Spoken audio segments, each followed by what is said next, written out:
De la Torá para la semana pasada, Shemini comenzó con la muerte de los dos hijos de Aarón, Nadab y Abiú. Obviamente, estos dos jóvenes hicieron algo mal el día mismo de la consagración del tabernáculo. Cualquier cosa que haya sido lo que hicieron, sea trayendo una ofrenda inapropiada de incienso al tabernáculo, sea que pensaron que lo podían hacer mejor que Moshe Rabenu y que Aarón, o haciéndolo cuando estaban ebrios o cualquier otra cosa, su pecado fue inmediatamente castigado. Dice la Torá que fuego salió de Dios y murieron instantáneamente en aquel lugar. La lectura de la semana que viene, a Jaremot, recoge lo que dejó Shemini. De hecho, su primer verso informa que Dios le habló a Moisés después de a Jaremot, de la muerte de los dos hijos de Aarón. Sin embargo, entre Shemini y Jaremot tenemos dos lecturas intermedias que son las que se estudian este Shabbat. Tazriya y Hametzorah. Concebir y los enfermos de lepra. Y lógicamente, uno se pregunta, ¿por qué estas dos lecturas están justo entre Shemini y Jaremot? Porque lógicamente Shemini debería continuar con Jaremot. Es la manera fluida de la narrativa bíblica. Si yo hubiera sido el que hubiese cotejado estas parsiyot, nunca las habría puesto entre Shemini y Jaremot. Las habría colocado en otro lugar. La respuesta a esta pregunta, aparentemente trivial, es realmente muy importante.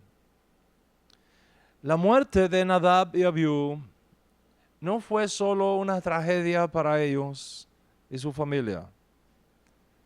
La muerte de estos dos jóvenes planteó una cuestión crucial para todo Israel.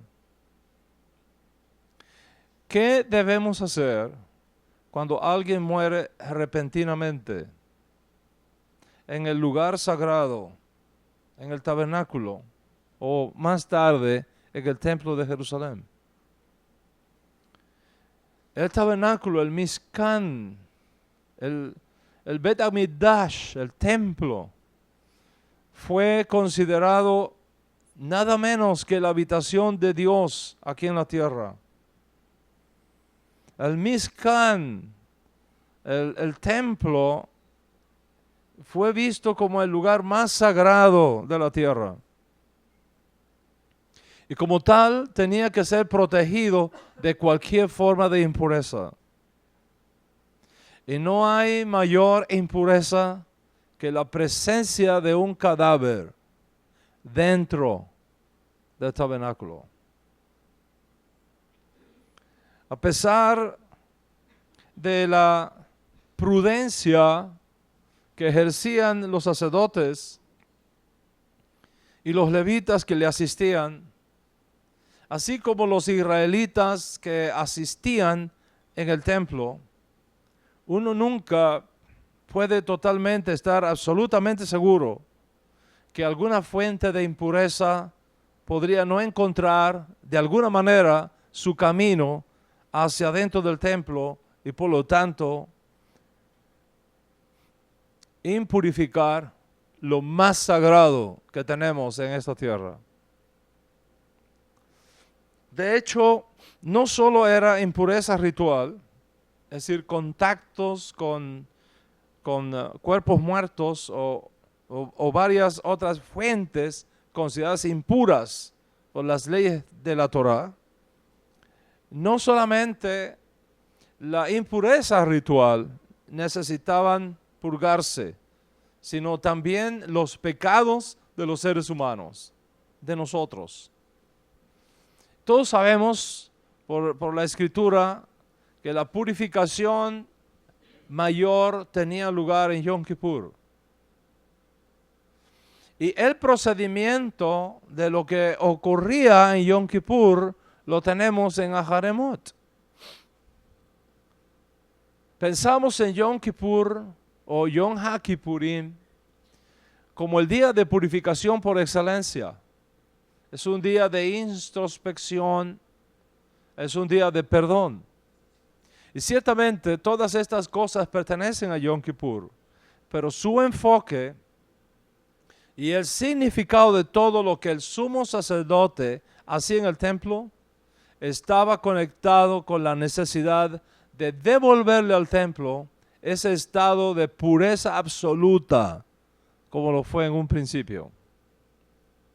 Así que la respuesta a la pregunta de por qué las lecturas de Tazria y Metzorah ocurren donde lo hacen es, visto así, relativamente simple.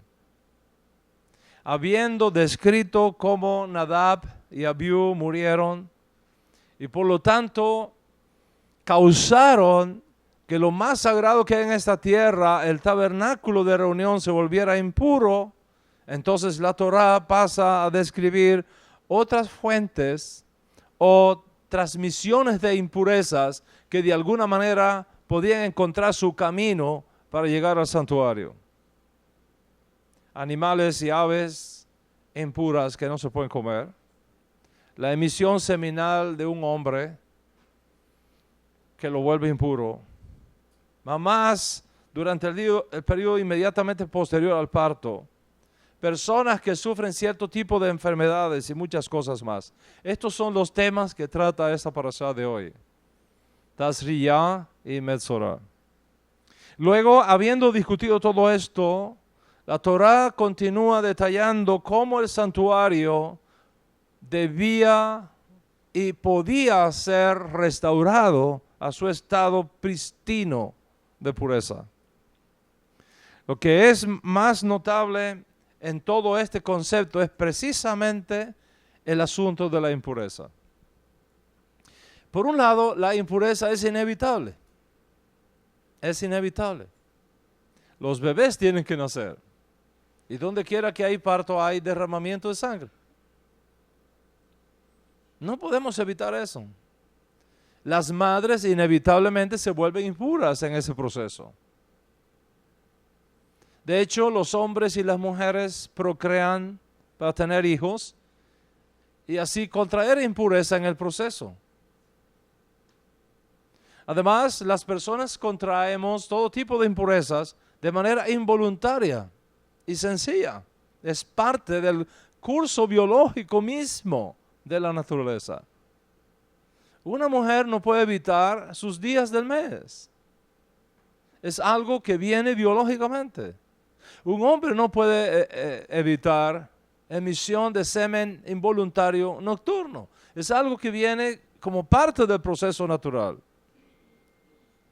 Pero al mismo tiempo, cualquier forma de impureza, por un lado, y la santidad de Dios, por el otro, no pueden coexistir. Y es por eso que el santuario requería ser purificado regularmente. Y aquí viene la gran pregunta: ¿qué cosa es la santidad en este contexto? ¿Qué cosa es la santidad? La palabra santo en hebreo es kadosh. Kadosh. Kadosh es una de esas palabras hebreas difíciles de definir por su profundidad y amplitud. A nivel más básico, se puede decir que es una referencia a Dios en primer lugar. Dios es sumamente kadosh, es decir, diferente al resto, separado del resto, único en su clase. Pero la santidad es contagiosa.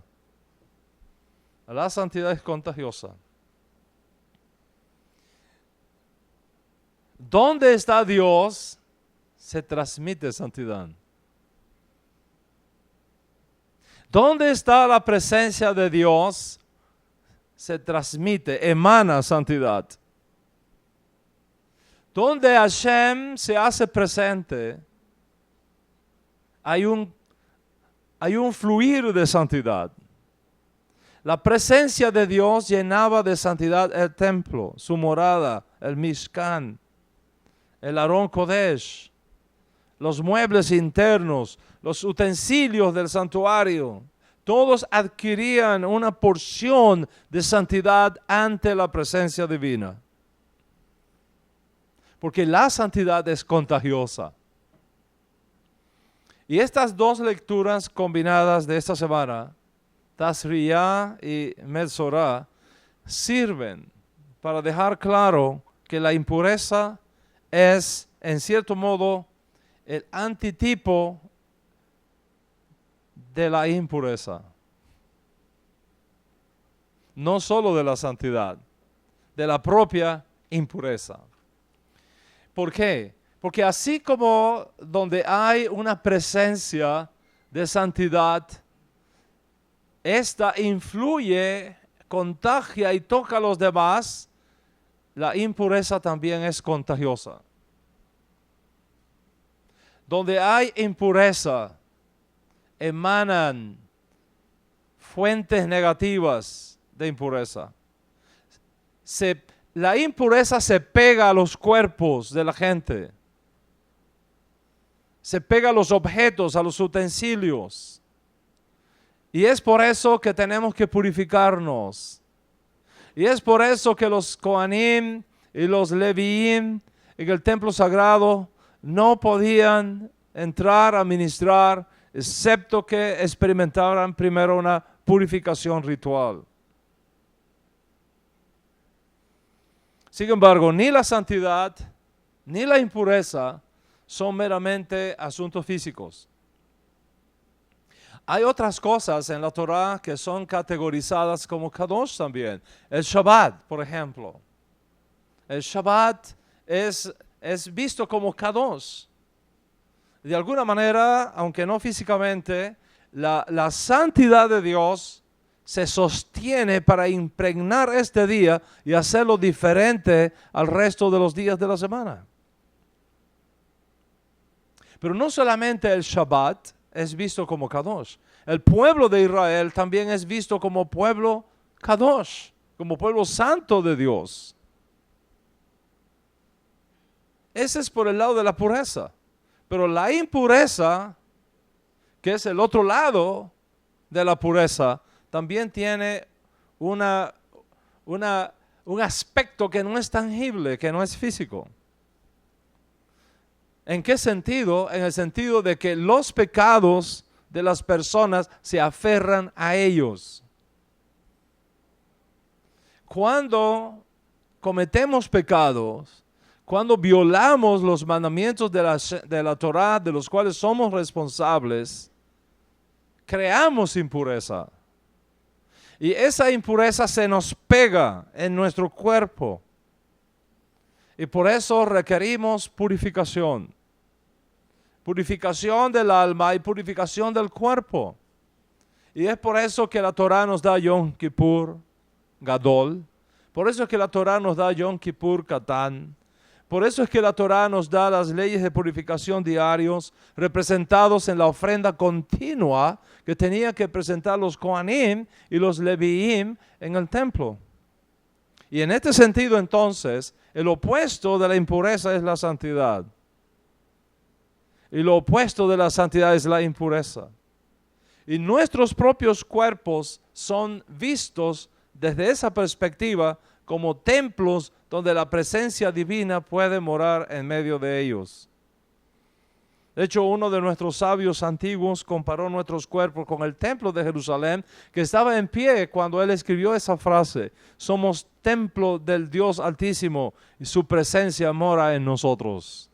Somos templo del Dios Altísimo y su presencia mora en nosotros. Adquirimos la impureza de la forma más realista, como son los detalles de estas dos parshiot, Tazria y Metzorah. Pero nuestros pecados también se aferran a nosotros de una forma análoga, aunque no física. ¿Me está siguiendo la profundidad de lo que tenemos aquí? Para ser un hogar adecuado para la santidad de Dios, nuestros hogares también tienen que ser purificados. Para tener relaciones dentro del mundo de la santidad de Dios, esas relaciones también tienen que ser purificadas. Y una vez que comprendemos esto, estamos listos para comprender también por qué hay un mandamiento que es el más difícil de cumplir de todos los mandamientos. Hay un mandamiento que es el más difícil de cumplir de todos los mandamientos, porque es el que causa mayor impurificación. Recuerda algo. Hay un principio espiritual muy importante, muy importante. Y según este principio espiritual, cada acción nuestra aquí en la tierra provoca una acción similar en el cielo. Eso es una ley espiritual. Cada acción tuya aquí en la tierra causa, despierta, provoca, genera una acción similar en el cielo. Cuando cumplimos un mandamiento aquí abajo, las fuerzas celestiales positivas se elevan de sus sillas y destruyen las fuerzas negativas que procuran dañarnos. La protección espiritual más grande que usted puede tener para usted, para su trabajo y para su familia, es guardar los mandamientos de Hashem. Porque cada vez que tú guardas aquí abajo los mandamientos de Hashem, despiertas arriba fuerzas positivas que destruyen toda fuerza negativa que quiera hacerte daño. Y cuando violamos un mandamiento aquí abajo, causamos que se levanten fuerzas negativas, creándonos todo tipo de problemas y congojas que uno podría imaginar. Dentro de esa realidad, ¿cuál es el mandamiento más difícil de guardar de todos? Ese mandamiento está escondido en la Parashá Metzorah. La Metzorah, traducido comúnmente como lepra, no es simplemente una enfermedad clínica. Si fuera una enfermedad clínica, podríamos curarla con facilidad. Pero no es una enfermedad clínica. Es una enfermedad del alma que tiene repercusiones en el cuerpo. Es algo similar a la que nuestros psicólogos y médicos llaman enfermedades psicosomáticas. Es algo que está mal en tu cabeza. Es algo que está mal en tu mundo interior. Y eso que está mal en tu mundo interior, luego se refleja en tu cuerpo físico tangible. La Metzorah o el enfermo de Zaharat es una persona enferma en su espíritu. Es una persona enferma en su realidad interior. Y te comparto algo. La mayoría, no todos, pero la mayoría de nuestros problemas físicos tienen su raíz en un problema no físico. La mayoría de tus problemas físicos tienen una raíz espiritual. En otras palabras, que a tus problemas clínicos debemos buscarle siempre una raíz que tiene que ver con tu carácter. con tus emociones, con lo que pasa por tu mente, con tus actitudes, con tu conciencia. Son enfermedades de tus raíces espirituales que luego hacen su camino hacia el mundo físico, que es tu cuerpo, o tu mundo social, o tu mundo familiar. Por ejemplo, los pecados que tienen que ver con la soberbia, con la maledicencia, con el resentimiento, luego se reflejan en problemas somáticos como alergias, estreñimiento, bursitis, colitis, hepatitis y todas esas otras itis de la medicina convencional. Cada mandamiento de la Torá, si solamente descubriéramos esto, cada mandamiento de la Torá tiene la intención de sanar algo malo en tu carácter que necesita corregirse. Cada mandamiento de la Torá tiene la intención de corregir algo en tu raíz espiritual. Porque si tu raíz espiritual tiene problemas, tu mente tendrá problemas, tus emociones tendrán problemas, tus órganos físicos, tu cuerpo tendrá problemas. Así como genéticamente hablando, cada uno de nosotros es la suma total de los caracteres recesivos o dominantes de nuestros dos progenitores anteriores, así también espiritualmente te ocurre lo mismo.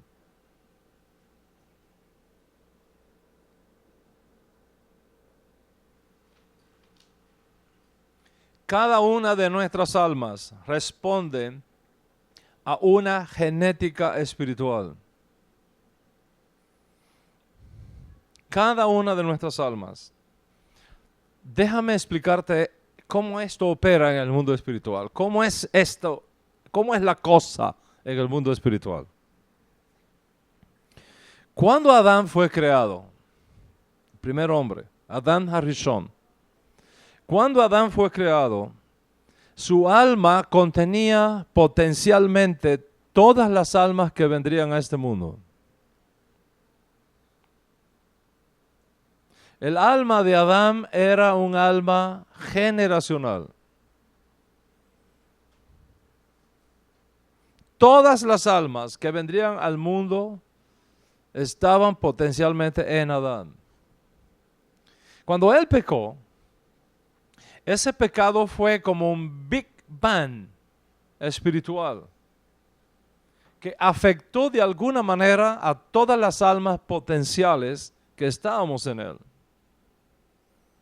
Y cada pedazo de esa alma de Adán, cuando se rompió, cada pedazo de esa alma de Adán que nos tocó, viene dotada de virtudes y de defectos, con tendencias buenas y con tendencias malas. Tú eres, espiritualmente hablando, la suma total de todos los caracteres recesivos o dominantes de tus dos progenitores espirituales previos. En otras palabras, así como traemos un ADN físico que determina nuestro mapa genético, biológico, así tenemos un ADN espiritual que determina nuestro mapa genético espiritual. Y ese ADN espiritual es lo que nuestros rabinos antiguos llaman la raíz espiritual. Y es por eso que en los libros de nuestros rezos, de nuestras oraciones, leemos constantemente con la mira de rectificar su raíz espiritual en los lugares superiores. Se refiere a esto. Esta raíz espiritual trae consigo buenas tendencias de Adán y malas tendencias de Adán. Tú traes contigo cosas buenas y cosas malas. Traes contigo fortalezas y traes contigo debilidades. Y tenemos que trabajar en ambas. Explotar nuestras fortalezas al máximo, porque ahí es donde uno fluye. La cosa más horrible que puede ocurrirte en tu vida es estar en un lugar donde tú no puedes fluir con tus fortalezas. Porque siempre estás limitado. Siempre estás cautivo de esas circunstancias. No puedes fluir. Y en el mejor momento, en la primera ocasión que tú puedas moverte a un lugar donde tus fortalezas puedan fluir, más éxito tendrás en todo lo que hagas. Nada hay más triste que una persona con una capacidad enorme para hacer una cosa que esté ubicada en otra. Tú tienes fortalezas para explotarlas, pero tienes también debilidades. Y es en cuanto a las debilidades donde tenemos que cuidarnos más, donde hay que trabajar más, saber cuáles son tus limitaciones, saber cuáles son las cosas que te hacen vulnerable y trabajar en eso. Y trabajamos esto con una palabra importante en nuestra teología judía.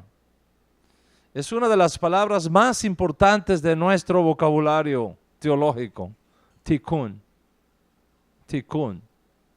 Tikkun significa reparación, corrección. Tikkun nefesh significa la reparación de tus puntos débiles,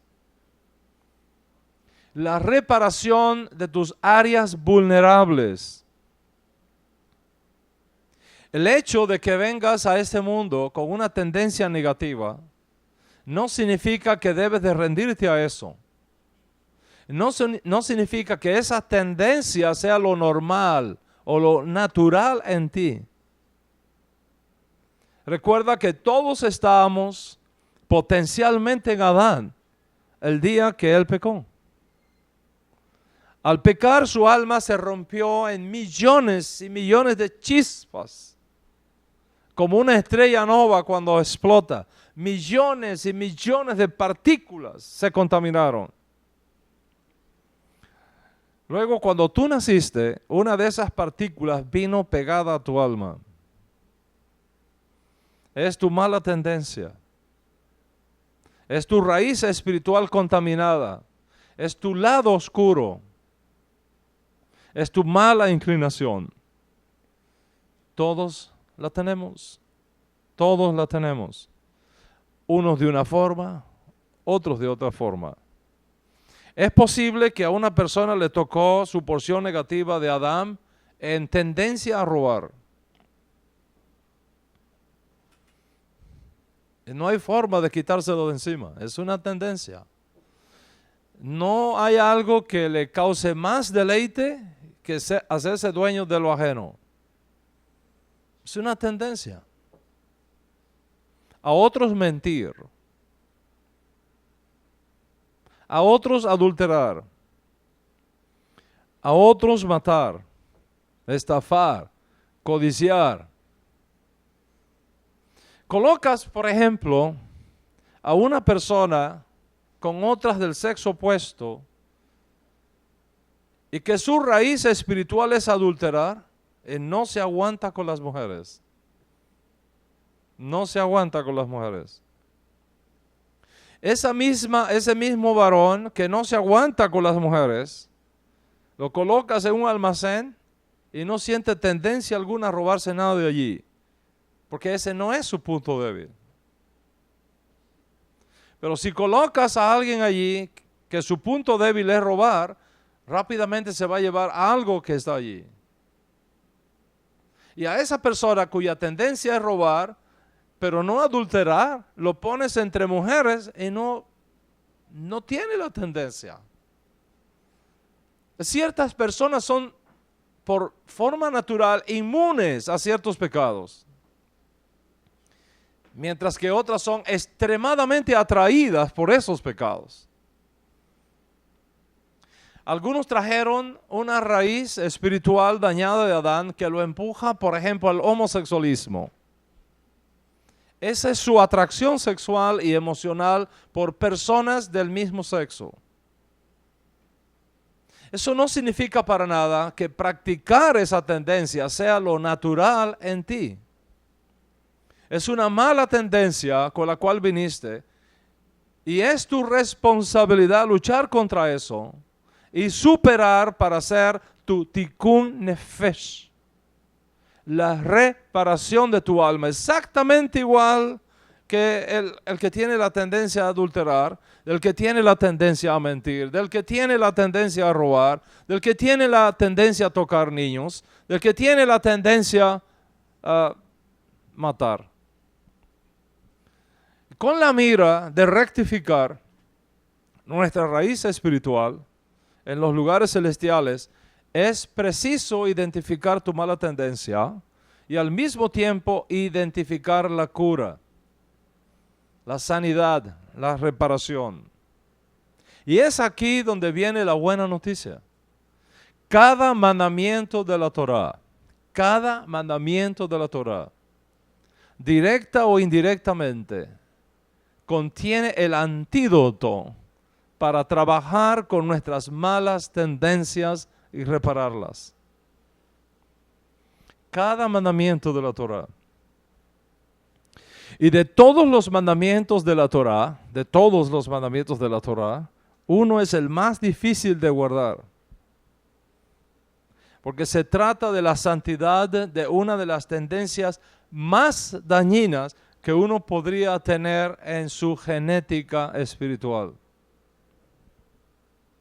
Y esa tendencia dañina, esa tendencia corrupta, esa raíz espiritual dañada, es lo que alude la parashá de Mesorá que se corresponde con este Shabbat.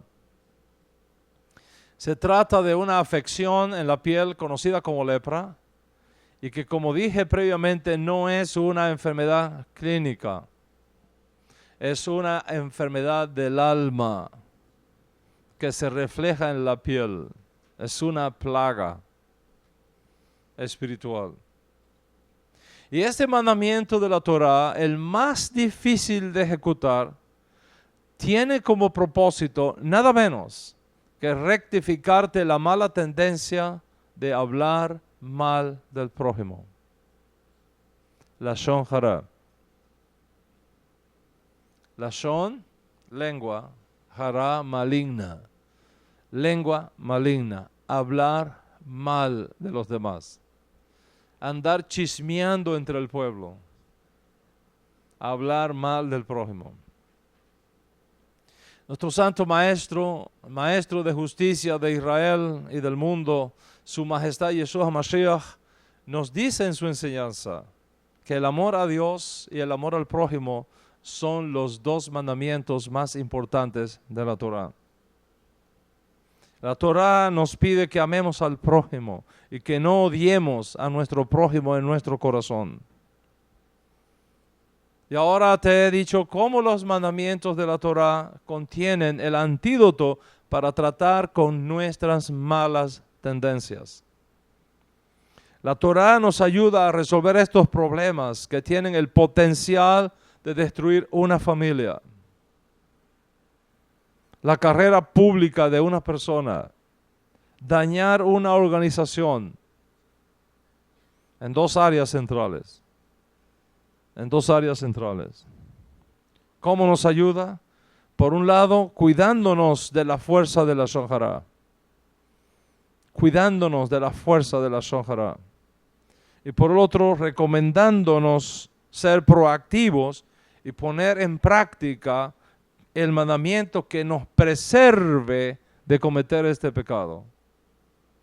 Como en todas las cosas, la medicina de la Torá es más preventiva que terapéutica. Más importante para Hashem que sanarte es que no te enfermes. Más importante para Hashem que perdonarte es que no haya pecados que perdonarte. Por eso es que nuestros sabios hicieron una conexión entre Yom Kippur y Purim. Es más, algunos de ellos fueron tan lejos como para decir que en la edad mesiánica la única fiesta que se va a tener es la fiesta de Purim, porque es la mayor de todas. ¿En qué sentido? Pues no está hablando histórica, físicamente, estás hablando en sentido espiritual. ¿En qué sentido? En la combinación que hay entre el nombre Purim y Yom Kippur. El nombre de la Torah para Yom Kippur no es Yom Kippur. El nombre de la Torah para Yom Kippur es Yom HaKippurim, en plural. Yom HaKippurim. Kippurim puede ser traducido como Purim. Entonces, si Yom Kippur es como Purim, en el sentido de la purificación, Purim es mayor.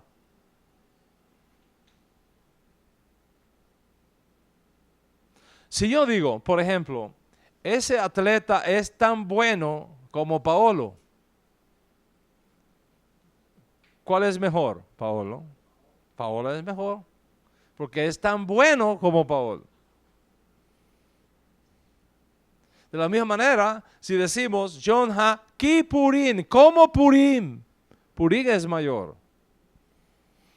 ¿Y en qué sentido Purim es mayor?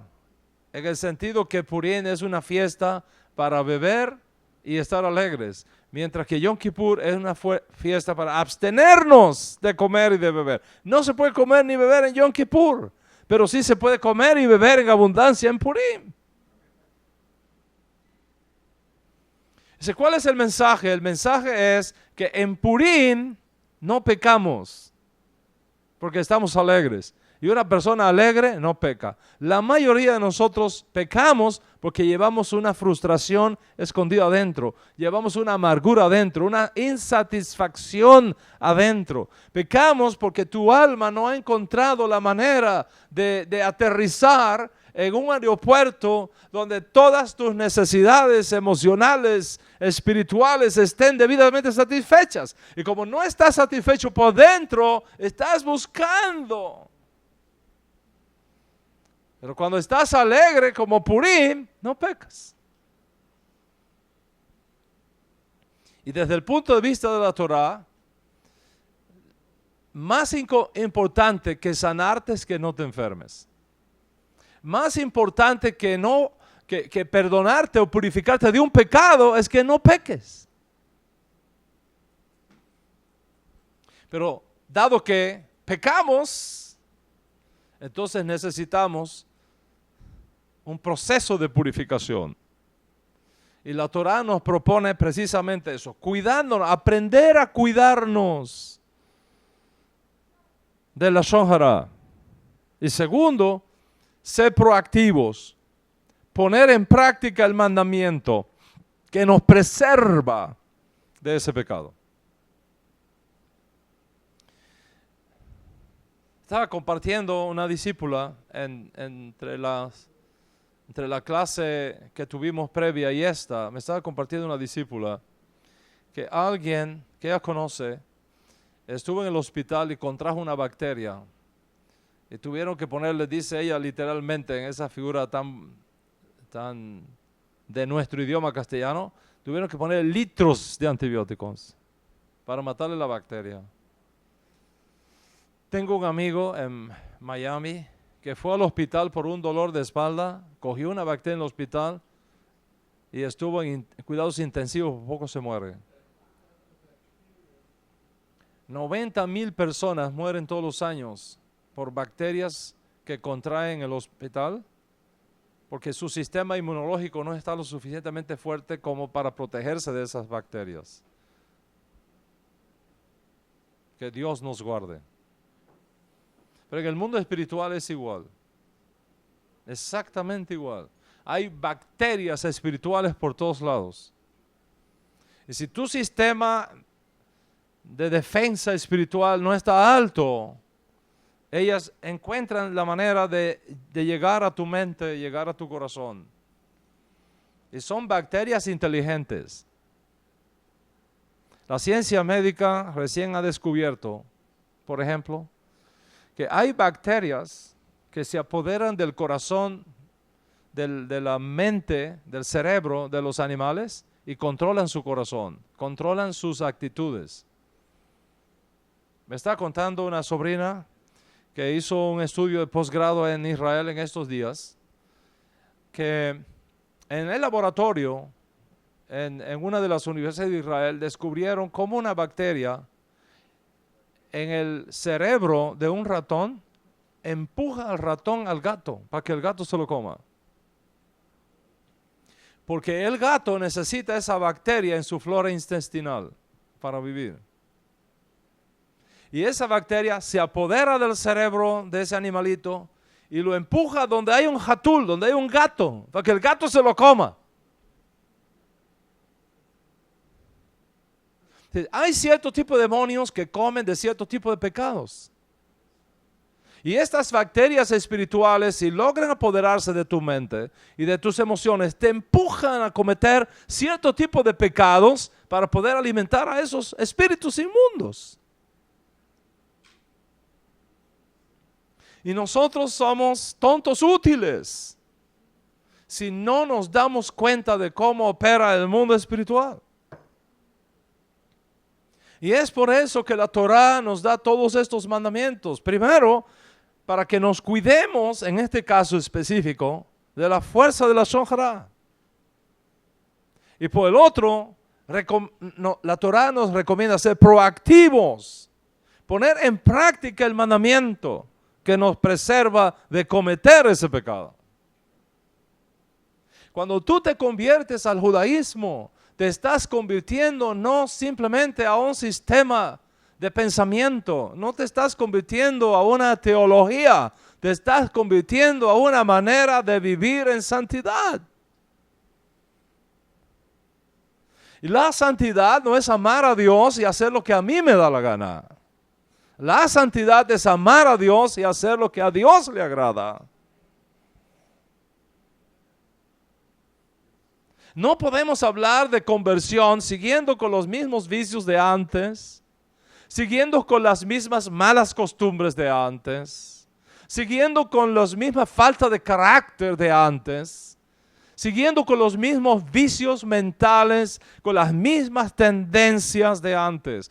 Conversión significa un cambio de 180 grados en nuestras vidas, donde la manera como vivimos refleja el espíritu de santidad de los mandamientos de la Torá. Sino, ¿de qué conversión estamos hablando? Alguien dijo una vez que si a un ladrón de gallinas lo educamos y lo educamos y lo educamos y lo educamos, pero no se le cambiamos el corazón, la única cosa que estamos haciéndolo es capacitándolo para que se robe el gallinero completo.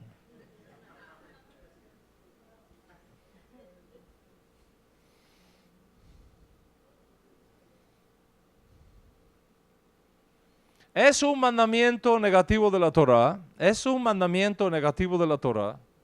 De los 365 mandamientos negativos, no hablar Lashon Hara contra tu prójimo.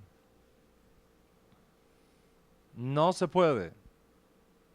De vez en cuando los medios de comunicación nos informan de casos judiciales que involucran demandas por difamación. Es decir, se hablaron cosas y se dijeron cosas de una persona que afectó su reputación y que resultó falsa. Resultó que fueron falsas. La sociedad entiende que es inaceptable decir cosas negativas sobre las personas si no son verdaderas. Ahora bien, si lo que se dice de esa persona resulta verdadero, entonces las cortes no atienden ese caso porque no hay difamación. Difamación es sinónimo de falsedad. Si lo que se dice es falso, entonces hay difamación. Pero si lo que se dice es cierto, entonces no hay difamación. Así pues, las reglas de este mundo aceptan el derecho a hablar mal de los demás, de levantar campañas negativas contra los demás, siempre y cuando lo que digamos mal de esa persona tenga cierto grado de veracidad. Y eso es lo que provoca las grandes batallas políticas que vemos cada vez que hay una campaña política en cualquier país, como la nuestra, que fue una de las más virulentas de todas el año pasado. Se gastan millones de dólares, haciendo anuncios negativos de la otra parte, cuidándose siempre que lo que se diga tenga cierto porcentaje de certeza para evitar una demanda por difamación en las cortes.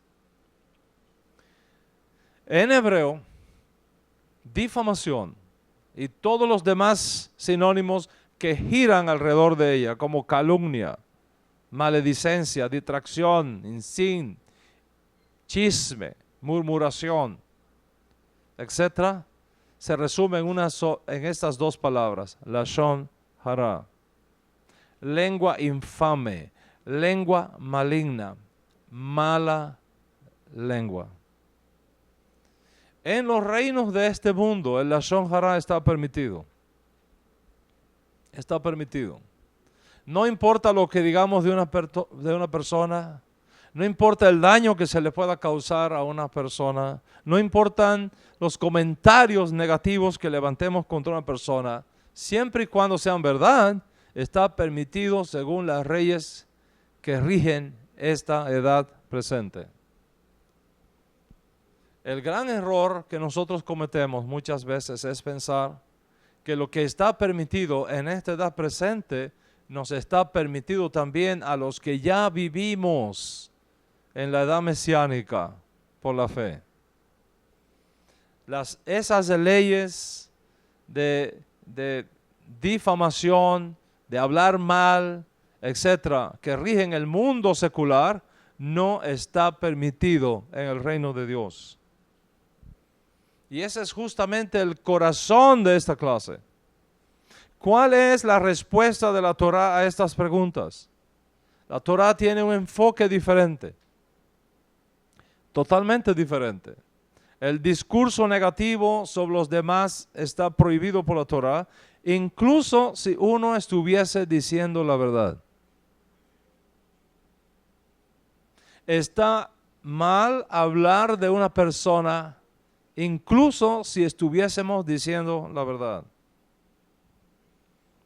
Ahora, esto requiere una explicación, pero antes quisiera subrayar algo importante. La tensión que resulta entre vivir en estos dos reinos al mismo tiempo se refleja muchas veces en tus estados de ánimo. Y tienes que aprender a cuidarte de eso, porque te puede llevar al estrés.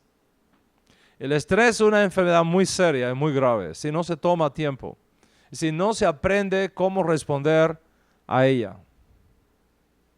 No podemos negar que vivimos en un tremendo estrés. ¿Cuál es ese estrés? La tensión que resulta de ser ciudadano de esta edad presente por un lado y pertenecer al reino de Dios por el otro lado. Nuestro Santo Maestro dice en su enseñanza, mi reino no es de este mundo. Si mi reino fuera de este mundo, yo pediría al Padre y Él me enviaría miles de malachim que lucharían para proteger mi vida. Pero mi reino no es de este mundo. ¿Qué es lo que evidencia entonces a qué reino uno pertenece? ¿Qué es lo que da evidencias del reino al cual tú perteneces? La manera como te conduces en este mundo. La manera como haces negocios. la manera como estableces tus relaciones personales, la manera como llevas a cabo tus proyectos. Por ejemplo, cuando hay una crisis económica en un país, en una región, siempre suceden dos cosas.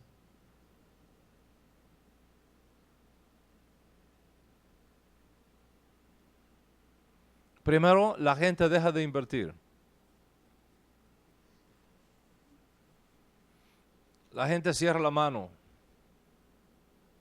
En un momento de crisis, las charities sufren muchísimo. Las organizaciones que dependen de donaciones para sobrevivir sufren muchísimo cuando hay una crisis económica. Porque la gente inmediatamente deja de invertir. ¿Por qué? Porque según las leyes de este mundo, en tiempos de recesión no puede haber donaciones. Hay que retener todo lo que uno tenga. En la Torá es diferente. Había un tiempo de recesión enorme en Israel, en Samaria. La gente no tenía, ya no tenía ni siquiera dónde conseguir algo para cocinar. Un profeta llegó a donde había una viuda y le dijo: hazme unas tortas en el fogón y dame una a mí. Y la viuda le dijo: pues esto es todo lo que tenía y estaba juntando esta leña para darle una a mi hijo y una para mí y echarnos a morir. Dice el profeta: dame a mí primero, y después comes tú y tu hijo. Y cuando esta mujer siguió el mandamiento del profeta y le dio al profeta primero, dice: ¿qué tienes ahí vacío en la casa? Tráelos. Todo lo que tengas vacío, tráelo. Y dice la escritura que empezó un milagro a ocurrir en aquella casa. Él se llenó de aceite, de aceite, de aceite, de aceite, hasta que no hubo una vasija más que no estuviera llena de aceite. Un milagro tras otro, tras otro, tras otro, tras otro, tras otro. ¿Y cuándo fue que ella hizo esa donación? En el momento de mayor crisis económica. ¿Y por qué el milagro vino? Porque se aceptó actuar en base a las leyes del reino de Dios, no en base a las reglas de este mundo. En base a las reglas de este mundo, ella le hubiera dicho: mira, vete a otro lado, tú estás loco, me voy a comer estas 2 tortas, mi hijo y yo.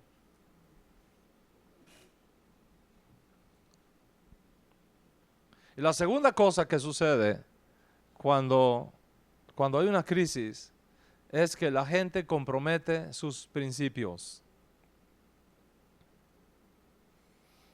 La gente compromete sus principios. Y eso es lo que explica por qué aumentan los robos, los atracos, la corrupción cuando hay crisis social. Así pues, la práctica que tiene lugar en esta edad presente es que cuando las cosas se ponen malas, no doy y sálvese quien pueda. En Cuba, la tierra bella donde yo nací, los valores éticos son pisoteados todos los días. Todos los días. Con tal que una chica pueda conseguir 5 o 10 dólares de un turista para comprar alimentos para su familia, le venden su cuerpo por 5 dólares.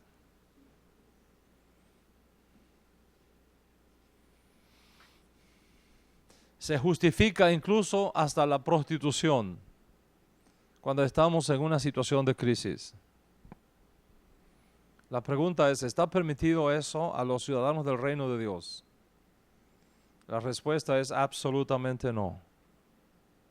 Cuando hay una crisis en tu vida, sea emocional, sea espiritual, sea económica, la evidencia de que eres ciudadano del reino de Dios es la manera como te comportas en la crisis, no comprometiendo tus principios.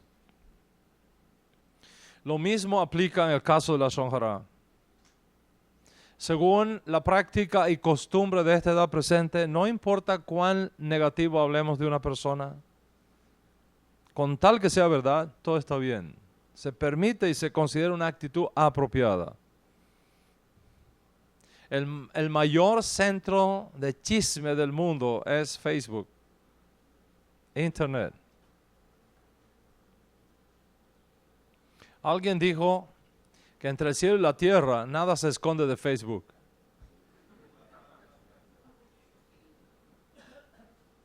Y nadie se ofende por eso. Nadie se ofende por eso. Pero según la práctica, costumbre y principio del reino de Dios, hablar mal de una persona, levantar una campaña de descrédito contra otra persona, predisponer a una persona contra otra, aun cuando sea cierto lo que digamos, está prohibido. ¿Qué es entonces lo que demuestra si realmente tú te has convertido? ¿Qué es lo que demuestra si realmente tú perteneces al reino de Dios? La manera como te comportas. Y la pregunta es, ¿sobre qué base la Torá nos prohíbe hablar negativamente de los demás, aun cuando sea cierto?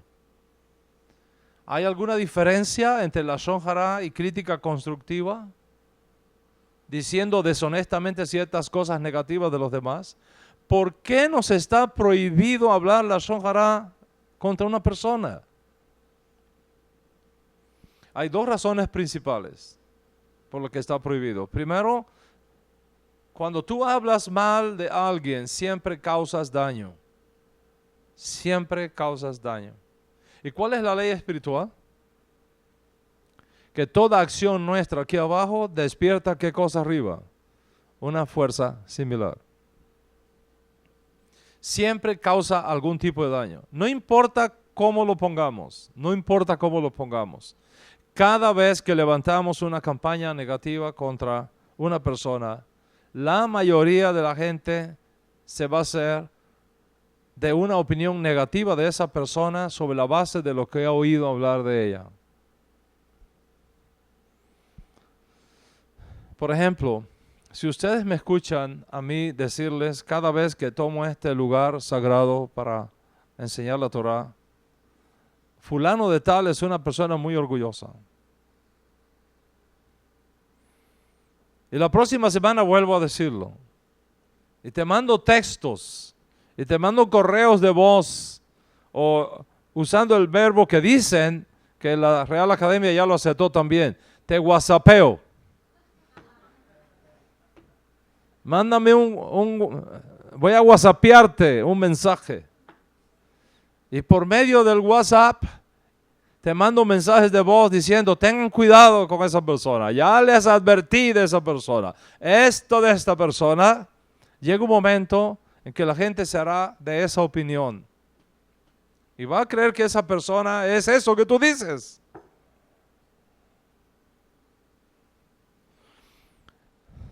La próxima vez que tú veas a esa persona, aún sin saludarla, vas a decir adentro de ti, wow, qué orgullosa es esa persona. Y ni siquiera la has tratado en tu vida.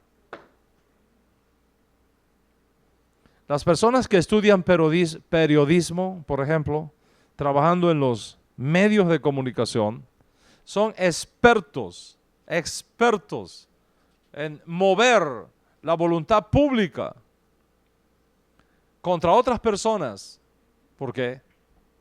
Porque manipulan muy bien las herramientas de la desinformación. Hoy día la prensa puede crear un ángel o un demonio, dependiendo de cuál sea la intención. Es más, hoy día se practica en el mundo político, por ejemplo, la magia negra. La magia negra. ¿Sabes qué es la magia negra? Sentarse con una persona y decirle, si no me das tanto para esta campaña, te destruyo en los medios sociales. Escoge. El chantaje político. Porque hoy día la prensa puede crear de un ángel un demonio. Y de un demonio un ángel. Basta con repetir la misma cosa todo el tiempo. Así es que funcionan los hijos de este mundo. Así es que funcionan los hijos de las tinieblas. Y la realidad es que aun cuando se crean daños tangibles, al menos causan temporalmente daños tangibles, prejuicios de opinión contra esa persona. Porque al momento que yo levanto una campaña negativa contra persona X, diciendo que es orgullosa o lo que fuese, la próxima vez que usted ve a esa persona, usted va a estar inclinado a buscar ese defecto en esa persona. ¿Por qué? Por el pecado de la Lashon Hara. Y esta es la primera razón, Rabotai, por qué la Torah nos prohíbe dar malos informes del prójimo. Alguien puede decir, pero ya es un asunto que todo el mundo lo sabe, es un asunto público, está en Facebook, está en Twitter. Nada se esconde entre el cielo y la tierra. En casos donde todo está en el mundo público, es de dominio público, ¿nos está permitido todavía hablar mal de esa persona? La respuesta de la Torah es la misma. De acuerdo con las normas y prácticas de los reinos de este mundo, está permitido. De acuerdo con las leyes y prácticas del reino de los cielos, no nos está permitido. No nos está permitido. Así que la Lashon Hara incluye dos cosas. Primero, no hablar mal del prójimo, no dar un mal informe del prójimo, no predisponer a una persona contra otra. No hablar mal del prójimo, no dar un mal informe del prójimo, aun cuando lo que se diga sea cierto y del conocimiento público. La pregunta que tenemos que responder es la siguiente. ¿Por qué esta forma de la Lashon Hara está prohibida? ¿Por qué aunque un asunto sea cierto, yo no debo perpetuarlo? ¿Por qué no se me permite echar más leña al fuego, aunque yo vea que todo el mundo está hablando del asunto?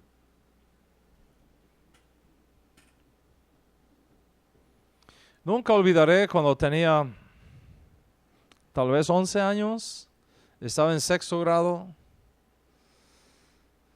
y nuestra maestra, en aquella época las maestras enseñaban todas las materias.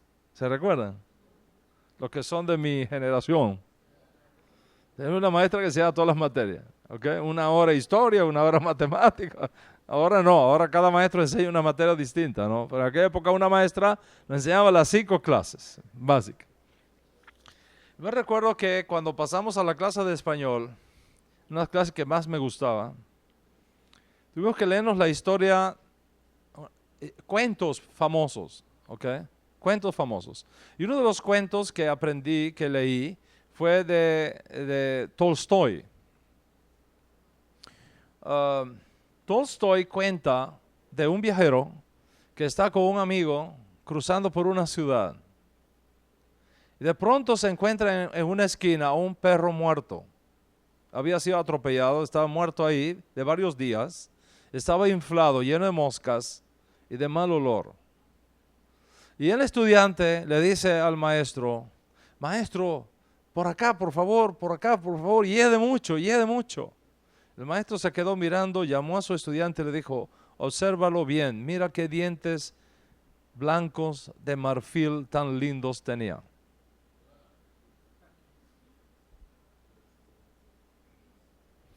Mira bien, mira qué dientes blancos de marfil tan lindos tenía. ¿Cuál es la lección? ¿Cuál es la enseñanza? Que por muy podrida que sea una persona, siempre tiene algo bueno. Incluso en relación con lo asqueroso y putrefacto del cadáver de un perro. Y si eso podemos detectar en un perro muerto que no vale nada, ¿cuánto no podremos hacer con el prójimo que ha sido creado a imagen y semejanza de Dios? La mayoría de las veces que hacemos la Lashon Hara, que damos un mal informe contra otras personas, es para cubrir una agenda escondida que yo tengo en mi alma, a veces sin saberlo. Cuando usted habla mal de una persona, cuando usted propaga un mal informe de una persona, aunque sea cierto, usted se está concentrando en lo negativo de esa persona, en lo putrefacto de esa persona, y está pasando por alto los aspectos hermosos y positivos que tiene esa persona.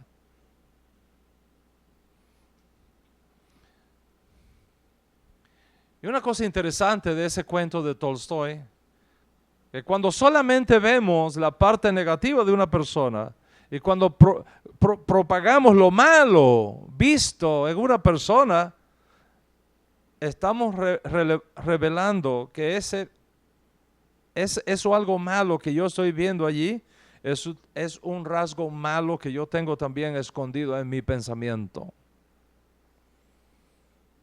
En otras palabras, uno proyecta lo malo de uno mismo en la propaganda negativa que hacemos de una persona.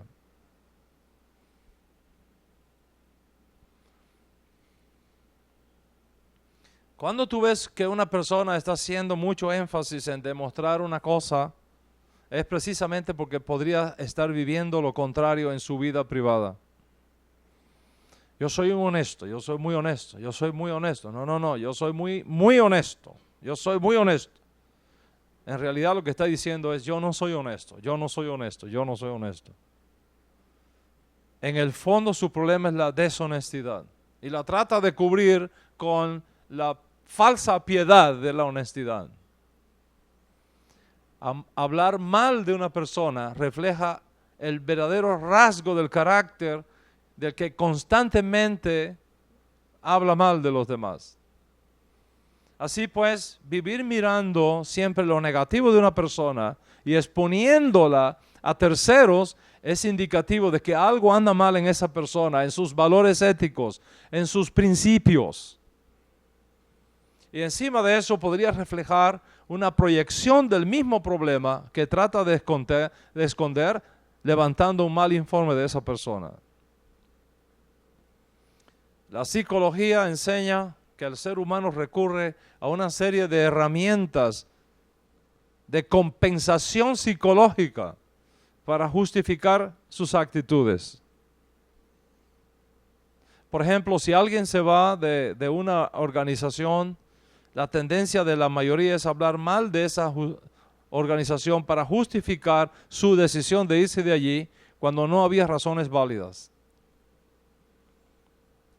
Mientras estuviste con nosotros, esto era un paraíso. Luego metiste la pata, te embarraste y nos embarraste, y entonces sales de aquí diciendo que somos unos maleantes y unos perversos.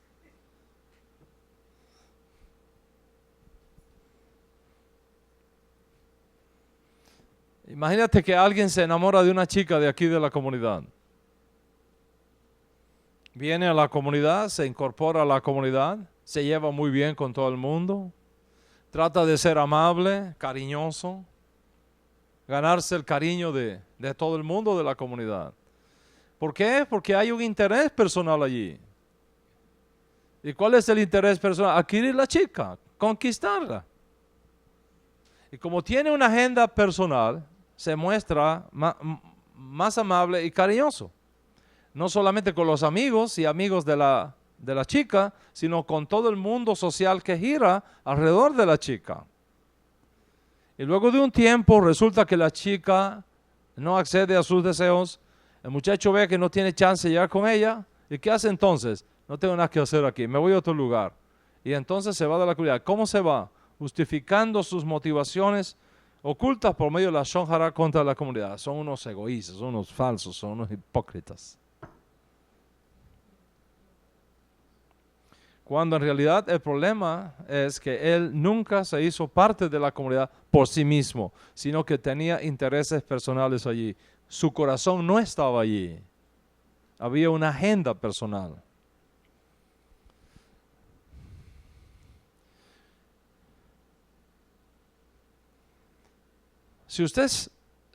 Vamos a ser claros en esta clase. Vamos a ser claros.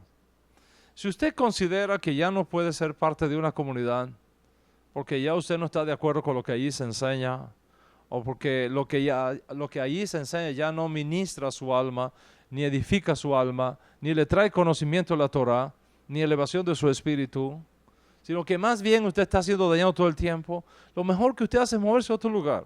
Nadie está obligado a quedarse en una comunidad, pero no se vaya de una comunidad hablando mal de ella. No haga eso. ¿Y sabes qué? Si tú vienes a esta comunidad de otra, hablando mal de la otra, cuando te vayas de aquí vas a hablar mal de esta. Por eso es que no le permito a nadie que venga a esta comunidad de otra, que me venga hablando mal del líder anterior o de la comunidad anterior. Si usted quiere venir aquí, tiene derecho, pero no venga hablando mal de ellos, porque de alguna manera ellos te ayudaron, de alguna manera ellos te rodearon de cariño, de alguna manera invirtieron tiempo en ti también. ¿Cuántos entienden lo que estamos hablando? Aunque sea verdad, no nos está permitido hablar mal de nadie. No nos está permitido concentrarnos en lo negativo y olvidar los hermosos dientes de blanco marfil que tenía.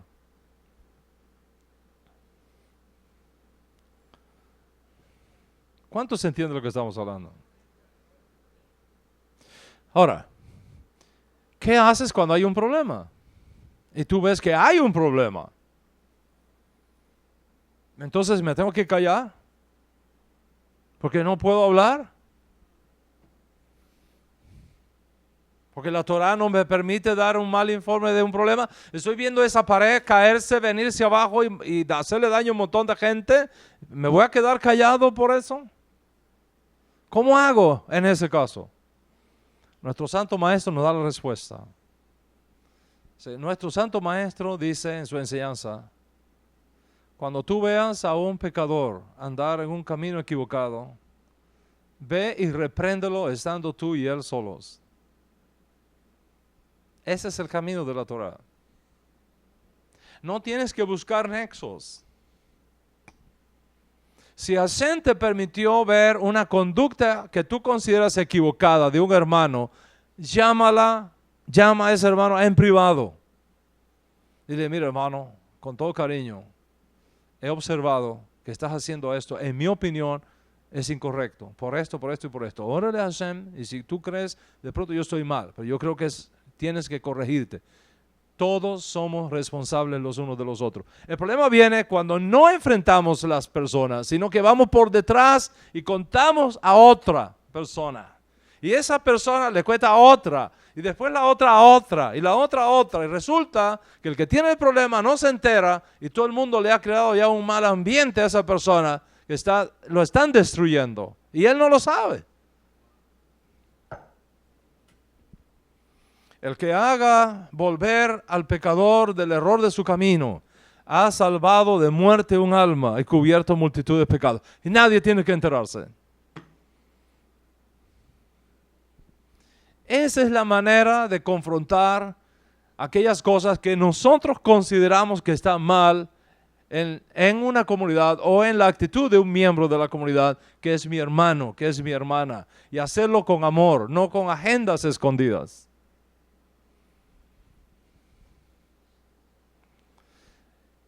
Más todavía, más profundo todavía, en el Hasidut Netzarita, la vida de piedad, según la fe netzarita, no se nos permite ni siquiera usar adjetivos desdeñosos de una persona, aun si la propia persona los usa.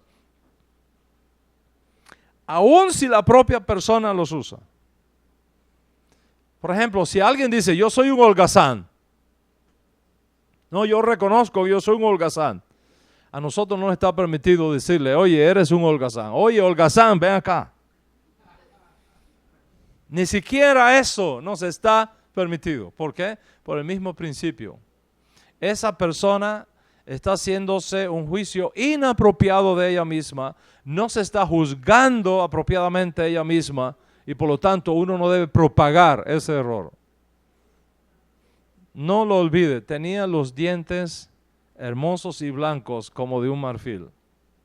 Incluso tratándose del cadáver de un perro que no vale nada, todo podrido y tirado en una esquina.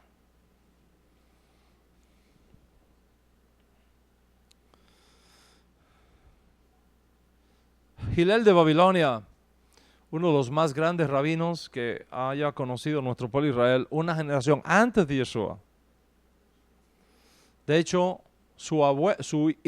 el hijo de Hillel fue el maestro del rabino Shaul. Hillel de Babilonia decía: no hagas a los demás lo que no quieras que los demás te hagan a ti. No hagas a los demás lo que no quieras que los demás te hagan a ti.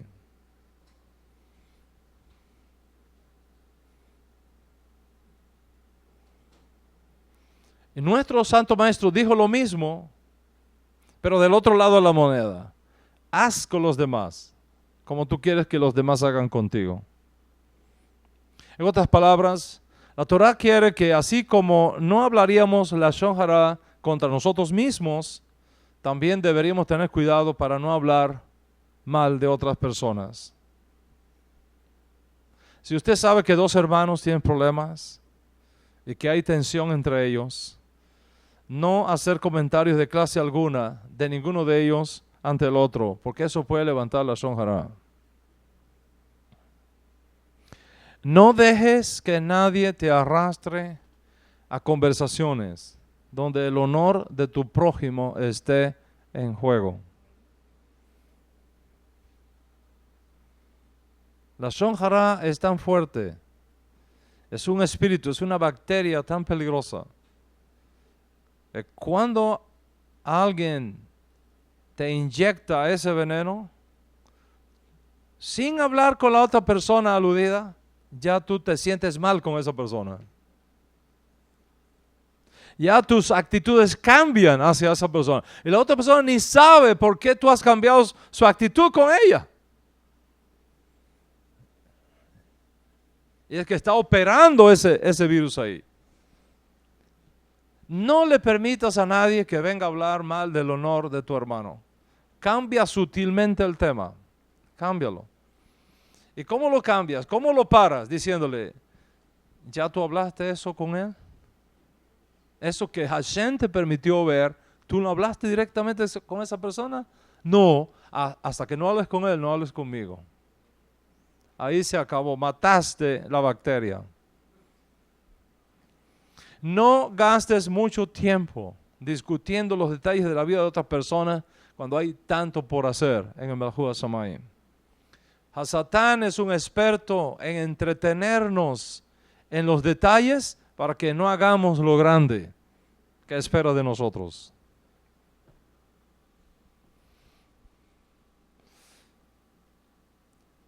Como ves, la lashon hara no es tan simple como parece. La gente piensa que tal vez las leyes de nidá son las más complejas del judaísmo, o las leyes de purificación, de micción nocturna, o las leyes de kashrut, o las leyes de compraventa, de préstamos, que esas son las reglas, los principios, los mandamientos más difíciles de guardar en el judaísmo. Absolutamente no es así. El mandamiento más difícil de guardar en el judaísmo es el dominio de la lengua. Ese es el más difícil de guardar.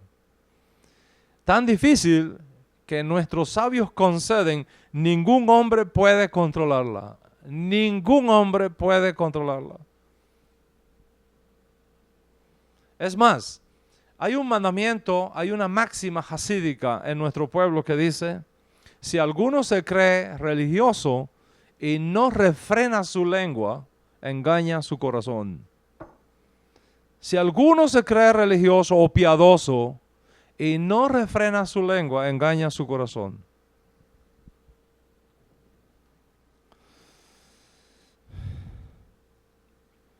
¿Qué hacer entonces ante tantos mandamientos relacionados con la lashon hara, con la prohibición de la lashon hara? Voy a terminar dándote un consejo. Un principio fundamental del judaísmo es que no debemos correr demasiado rápido en cuanto al crecimiento espiritual. Eso parece una paradoja, pero no lo es. Cuando yo veo a una persona que quiere ir demasiado rápido en su anhelo de guardar mandamientos, me asusta un poco. Me asusta. Porque la experiencia me dice que podría ser el propio Yetzer Hara disfrazado de piedad para engañar a esa persona.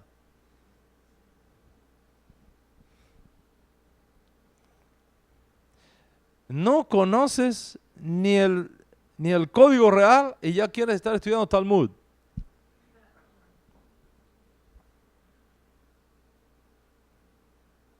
No sabes ni siquiera demostrar históricamente que Jesús existió. Y viene cualquiera y te remueve de tu fe porque no sabes cómo demostrarlo, pero quieres estudiar Mishnah.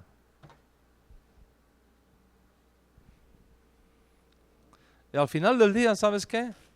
Se corre el peligro de tirarlo todo a la basura. Lo mejor es ir paso a paso, sin correr demasiado. Pero que esos pasos sean bien dados, bien significativos y bien incorporados, no solamente en la cabeza, sino en el corazón, y en las manos, y en los pies, en la conducta, en la manera como lo vivimos. En otras palabras, ir perfeccionando mandamiento por mandamiento y práctica sobre práctica. En las reuniones de los hombres siempre les digo estas cosas. Es importante para los varones estas cosas. No le prometas a una mujer lo que tú no le puedes cumplir.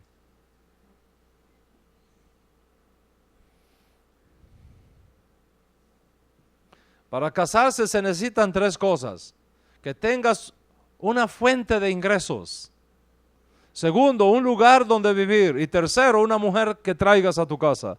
Pero si no tienes dinero, no tienes empleo y ya estás buscando mujer,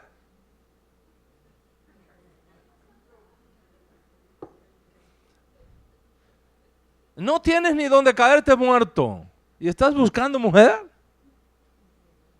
trabaja primero en ti mismo, levántate, toma una profesión, busca una fuente de ingresos, adquiere un apartamento y entonces busca una mujer y cásate a los 3 meses. Sonríe, que a Hashem le ama muchísimo.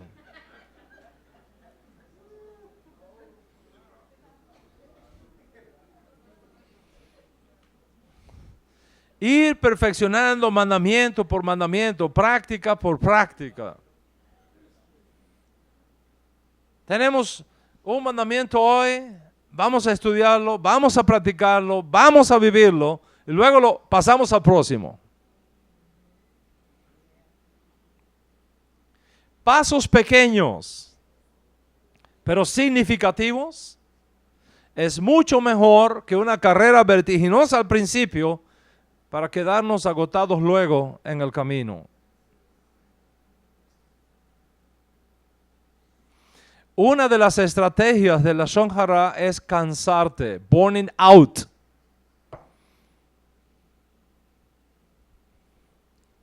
Y lo mismo sucede con la Lashon Hara. No es posible cambiar drásticamente nuestra manera de pensar en un momento. No es posible. Ya lo dicen nuestros sabios.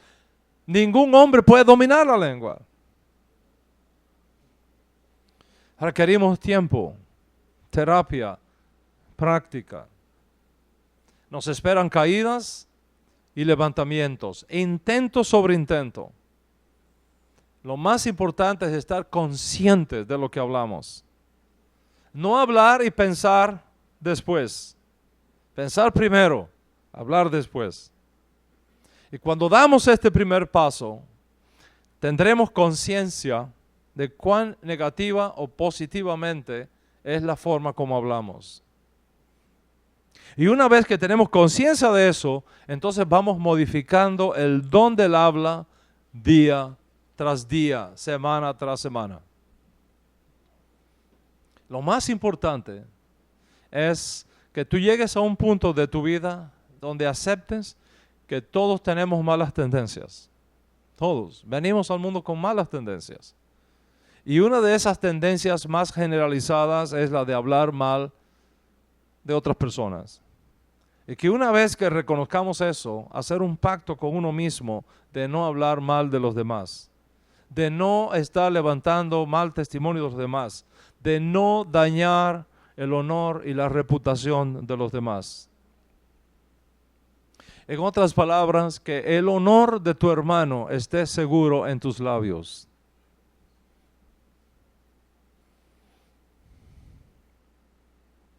Este es el mandamiento más difícil de practicar de todos los mandamientos de la Torá. Yo te puedo enseñar cómo ponerte tefilín en 10 minutos. En una clase de 10 minutos yo te enseño perfectamente cómo te pone el tefilín y eres un experto. 10 minutos, no más. Pero enseñarte no hablar lashon hará toma años.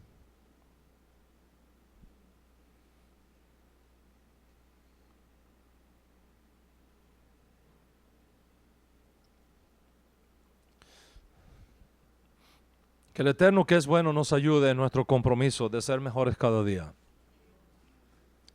En nuestro compromiso de vivir lo que vamos aprendiendo.